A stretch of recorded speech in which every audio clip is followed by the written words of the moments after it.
سوي لي رقصة ثانية، رقصة البطريق ولا سبت في ماني. يا اخي دوس دوس عندي خوش فصلة، يا اخي تفوز تفوز والله خوش رقصة. يا اخي دوس دوس عندي خوش فصلة، يا اخي تفوز تفوز والله خوش رقصة. حلو حلو زين.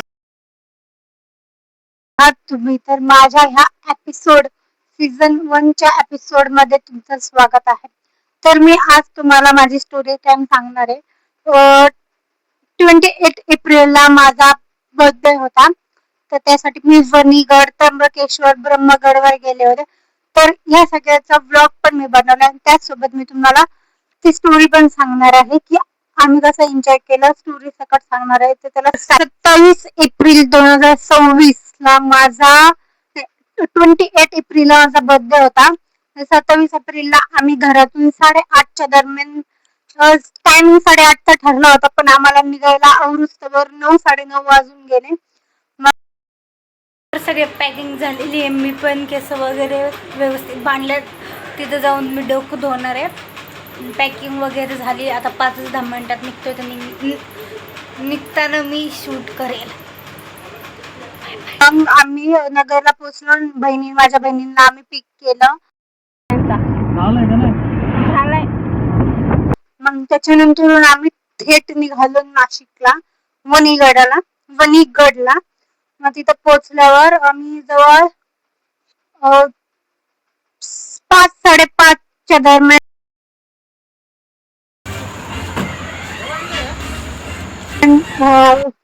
पोचलो होतो. पण मी 4लाच उठले.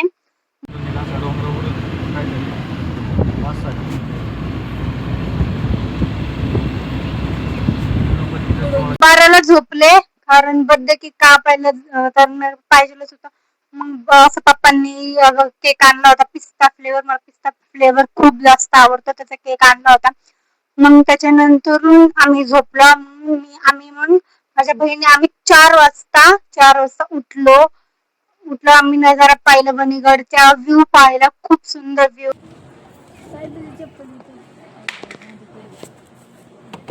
होता तिथून. मग त्याच्यानंतर आम्ही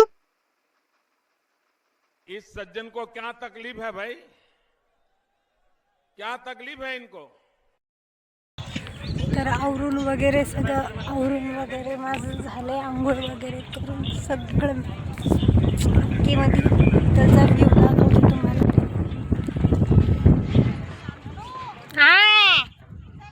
कपडे वगैरे चेंज केले, मेकअप केला. मग जाऊन आम्ही वणीगडाच्या पायथ्याशी आम्ही थांबलो.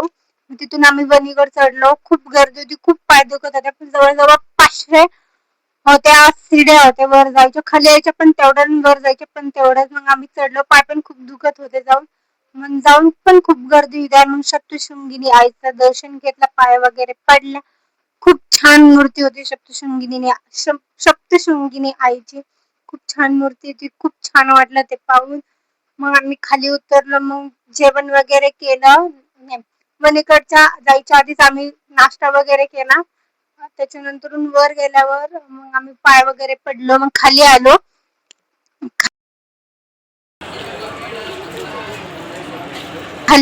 मग आम्ही थेट निघालो त्र्यंबकेश्वरला.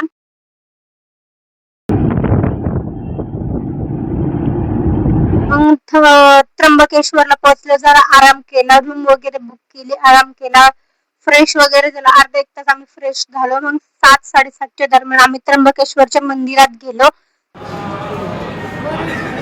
दीदी हात काढ 2 मिनिटं. तिथे पण खूप गर्दी होती. त्र्यंबकेश्वरचं मंदिर पण खूप छान आहे. इतकं छान, इतकं मंदिराच्या आत किती जुनं मंदिर आहे. तिथे एकदम असं कोरले गेलेलं आर्ट्स काढले, खूप छान आहेत. आणि छोटे छोटे असं आज समजायला मी काय इस सज्जन को क्या तकलीफ है भाई, क्या तकलीफ है इनको म्हणतात. त्याला पण खूप असं छान कोरलेली आकृती हे काढले. त्या काळातलं तर मंदिर आहे. खूप जुनं मंदिर असणार आहे. खूप छान कोरलेलं आहे. त्याचा व्हिडिओ पण मी टाकेल. तर त्याच्यानंतर आम्ही आराम वगैरे केला आणि झोप सगळं त्र्यंबकेश्वरचं दर्शन वगैरे झालं. मग पप्पा म्हटलं आपल्याला उद्या त्र्यंबकेश्वरच्या ब्रह्मगडावर जायचे पायपाड्या, तिथं महादेवांनी जटा आपडल्या ते बघायला जायचं. मग आम्ही सकाळी 7 वाजता उठलो.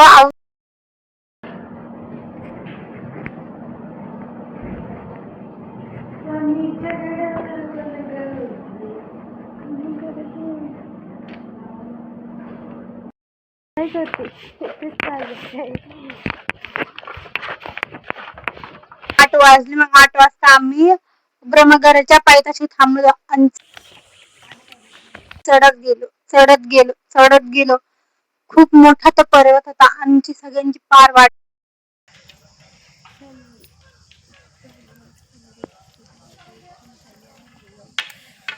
थकले लागली होती. आमच्या मांड्या दुखायला लागल्या होती. आमच्याकडे काठी, आम्ही काठीचा सहारा घेऊन चालत होतो. इतके पाय दुखत होते. आत्ताच येईल, नंतरच येईल. मग आम्ही सगळं टॉप वर पोहोचलो.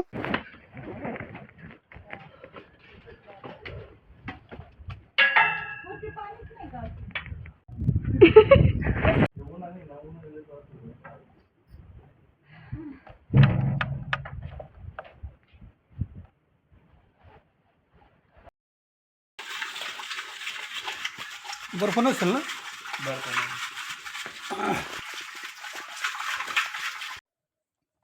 मी क्लिप्स पण ऍड करेल मध्ये मध्ये.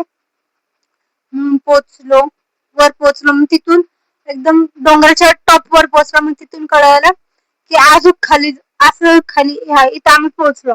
इथून आम्हाला असं जायचं खाली. मग तिथून ह्या साईड इथं मंदिर आहे, तिथून गोदावरी नदीची उत्पन्न होती. म्हणजे तिथं महादेवाच्या पिंडी समोर एक नंदी आहे. तिथून त्या नंदीच्या तोंडामधून पाणी येतं. ते कुठून येतं आजपर्यंत कळलं नाही. आणि ते गोदावरी पाणी तिथून येतं. तिथून गोदावरी नदीचा उगम होतो. मग ते झालं, ते पाहिलं, तिथलं पाणी पिलं सुद्धा, गोदावरी नदीचं पाणी पिलं. मग तिथून आम्ही इथं मंदिर, इथून सरळ आम्ही महादेवाने जिथं जटा आपटल्या तिथं आम्ही गेलो.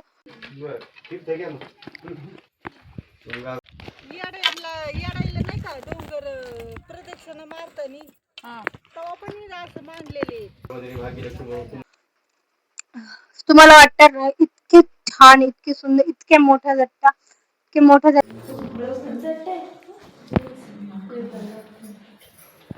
सरकना की जे ह्या अंदाजाने तुम्ही हा अंदाज लावू शकता. ह्याला अंदाज नाही, तुम्ही बघितल्या क्षणी तुम्हाला वाटेल की महादेव किती मोठे होते. त्यांच्या गळ्यातला साप तो इतका मोठा होता, तर महादेव किती मोठे असतील. त्यांचा गुडघा, त्यांचा एका गुडघ्याचा साईज एवढे साईज होते त्या गुडघ्याचे. इतके मी बघून शॉक झाले. जटा वगैरे पण, पाय वगैरे पडलो. मग खाली यायला पण आम्हाला तेवढं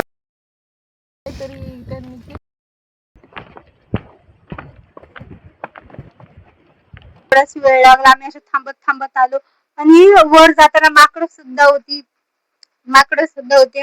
माझ्या बहिणीची बॉटल खिशातून काढून, पाण्याची बॉटल खिशातून काढून घेऊन गेले. तिथं पिऊन बसल्या. म्हणजे तिथं माणसांनी माकडाला काठी वगैरे मारली, तर त्याचे रागाने बघायला लागले. मी त्यांच्या मागे, माझ्या अंगावर आले माकड, तर काय करणार. आधीच मला प्राण्याची लय भीती वाटते, जे माकडांची लय भीती वाटते. मग ते झाल्यावरती खूप पाय दुखत होते. मग आम्ही डायरेक्ट गाडीत जाऊन बसलो. खाली उतरलो, तर आम्ही काठ्या दिल्या. फायनली पण ब्रह्मगडावरचा एक्सपिरियन्स माझा खूप छान होता. तिथं तुम्ही म्हणजे इतकं पायऱ्या चढता, मग तुम्ही ते बघितलं ना, तुम्ही सगळं विसरून जाता. तुमचे पाय दुखत होते, ते पाहून खूप छान वाटलं. त्याच्यानंतर आम्ही खाली आलो. तसंच गेलो आम्ही पंचवटीला. पंचवटी ही अशी जागा आहे, तिथून गोदावरी नदी आहे. तिथे सीता मातेचं अपहरण झालं होतं. त्यालाच तिथं पंचवटी आहे. तिथं रामाचा संसार सुद्धा, श्रीरामांचा संसार सुद्धा होता. परत त्याच्यानंतरून तिथं आम्ही गोदावरी आरती सुद्धा पाहिली.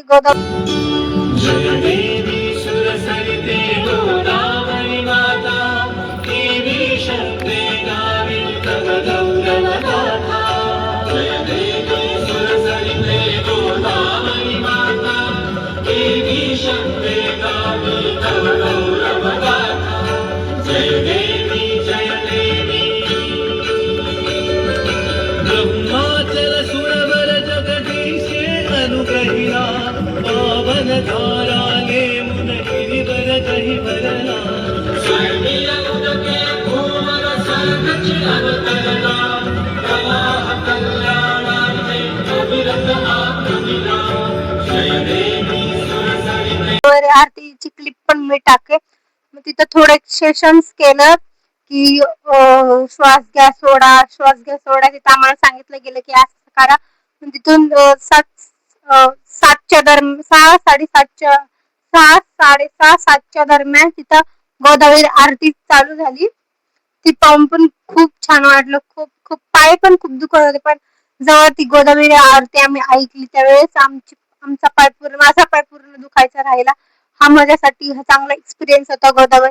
आणि कधी पण तुम्ही पंचवटीला गेले, त्र्यंबकेश्वरला गेले, पंचवटीला आणि त्र्यंबकेश्वरला गेले, तुम्ही तिथली आरती पहा आणि ब्रह्मगडला सुद्धा जावा. हे सांगते, खूप छान वाटेल तुम्हाला. खूप चांगला एक्सपिरियन्स होता. माझा बर्थडे खूप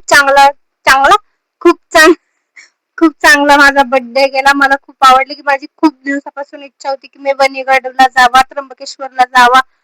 मग माझे पप्पा म्हटले की आपण त्र्यंबकेश्वरला जाऊ, ब्रह्मगडावर पण जाऊ. मला ब्रह्मगड बिलकुल नव्हता माहिती, फक्त एवढं माहित होतं की तिथं महादेवांनी जटा आपटलं, हे माहित होतं मला. पण ती एवढं डोंगरावर जाऊन ते डोंगराच्या पलीकडे ते मंदिर आहे ते मला बिलकुल नव्हतं माहिती. आणि हा चांगला एक्सपिरियन्स होता. मग हा खूप चांगला एक्सपिरियन्स होता. हा मला आवडला एक्सपिरियन्स. आणि मी सजेस्ट करेल तुम्हाला की तुम्ही पण ब्रह्मगडावर जावा. आणि हा ब्लॉग इथंच, हा स्टोरी टाइम इथंच. जर तुम्हाला माझा स्टोरी टाइम व्हिडिओ आवडला असेल तर लाईक करा, चॅनलला सबस्क्राईब करा. आणि लवकरच एक रोस्ट व्हिडिओ येत आहे. खूप दिवसापासून रोस्ट व्हिडिओ पण नाही बनवला, तर लवकरच रोस्ट व्हिडिओ येत आहे. तर तो बघण्यासाठी तुम्ही सबस्क्राईब करा. भेटूया पुढच्या व्हिडिओ मध्ये. तोवर बाय बाय.